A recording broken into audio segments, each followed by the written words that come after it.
इसी बीच लखनऊ से आपको बड़ी जानकारी बता रहे हैं, जहां पर चंद्रशेखर आजाद ने स्वामी प्रसाद मौर्य से की मुलाकात। यह अहम जानकारी आपको बता रहे हैं कि चंद्रशेखर आजाद ने स्वामी प्रसाद मौर्य से मुलाकात की है। आपको बताते चले कि यूपी के तीसरे मोर्चे की अटकलें अब तेज हो गई हैं। यह अहम जानकारी आपको बता रहे हैं कि नए राजनीतिक समीकरणों पर अब सियासत जो है वो बढ़ गई है। आपको बता दें कि छोटे दलों के गठबंधन की चर्चाएं तेज हो गई हैं। इसी के साथ मुलाकात के बाद प्रदेश की जो सियासत है उसमें बड़ी हलचल देखी जा रही है। लखनऊ से आपको ये जानकारी बता रहे हैं, जहां पर आज एक मुलाकात ने उत्तर प्रदेश की सियासत में हलचल बढ़ा दी है। बताते चले कि चंद्रशेखर आजाद ने स्वामी प्रसाद मौर्य से उनके गोमती नगर स्थित आवास पर मुलाकात की है। इस बैठक के बाद प्रदेश में तीसरे मोर्चे के गठन की अटकलें तेज हो गई हैं। ये बड़ी जानकारी आपको बता रहे हैं कि माना जा रहा है कि दलित, पिछड़ा और मुस्लिम वोट बैंक को साथ लाने की रणनीति पर यह चर्चा हो रही है। मुलाकात के दौरान स्वामी प्रसाद मौर्य के बेटे उत्कर्ष मौर्य भी मौजूद रहे। छोटे दलों के संभावित गठन और विधानसभा चुनाव से पहले नए राजनीतिक समीकरणों को लेकर चर्चाओं का दौर और भी तेज होता हुआ नजर आ रहा है। लखनऊ से आपको ये जानकारी बता रहे हैं। बताते चलें कि मुलाकात के बाद अब सियासत में और भी ज्यादा हलचल देखी जा रही है।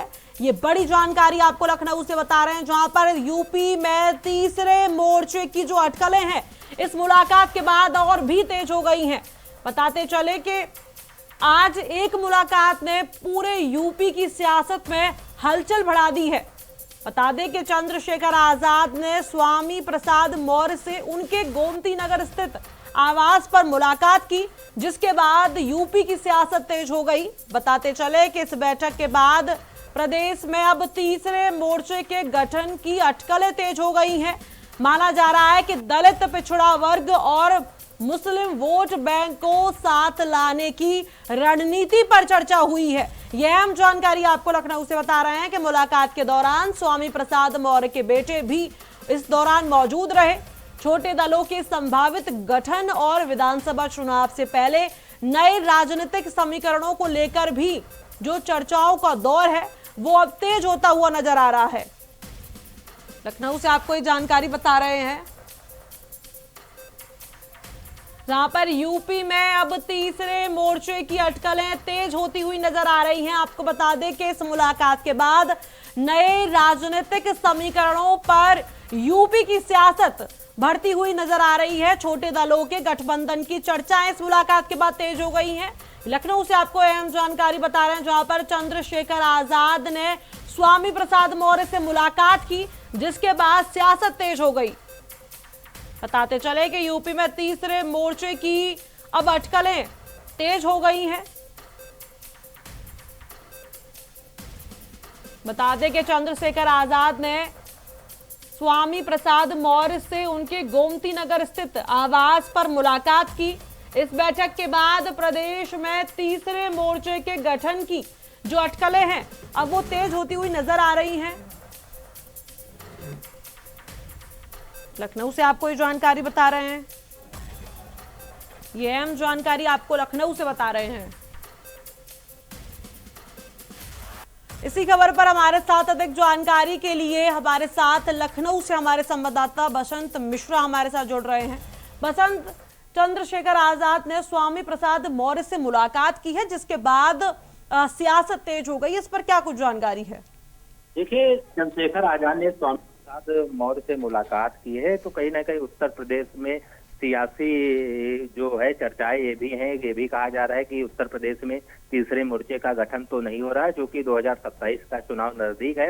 और चंद्रशेखर आजाद ने कहा भी था कि जो भी पार्टियां उनके पार्टी के साथ शामिल होना चाहेंगी वो शामिल होकर के विधानसभा का चुनाव लड़ेंगी। उसी कड़ी में चंद्रशेखर आजाद से स्वामी प्रसाद मौर्य मुलाकात की। फिलहाल अभी औपचारिक कोई घोषणा नहीं की गई है स्वामी प्रसाद मौर्य की तरफ से, कि ये भी कहा गया कि एक नॉर्मल मुलाकात थी चंद्रशेखर आजाद से, चूंकि पहले से रिश्ते थे, उसी कड़ी में मुलाकात की गई। लेकिन सियासी लोग यही मान रहे हैं कि ये कहीं ना कहीं गठबंधन की बात तो नहीं चल रही है कि जो तीसरे मोर्चे का गठन किया जाए उत्तर प्रदेश में, चूंकि विधानसभा का चुनाव नजदीक है। ऐसे में छोटी छोटी जो पार्टियां हैं वो चाहती हैं एक दल बना करके उत्तर प्रदेश में अपने प्रत्याशियों को उतारे। तो ये भी लोग यहाँ पर अपना जो है बता रहे हैं कि हो सकता है कि तीसरे मोर्चे का गठन हो जाए उत्तर प्रदेश में। उसी के चलते चंद्रशेखर आजाद और स्वामी प्रसाद मौर्य ने एक दूसरे से मुलाकात की।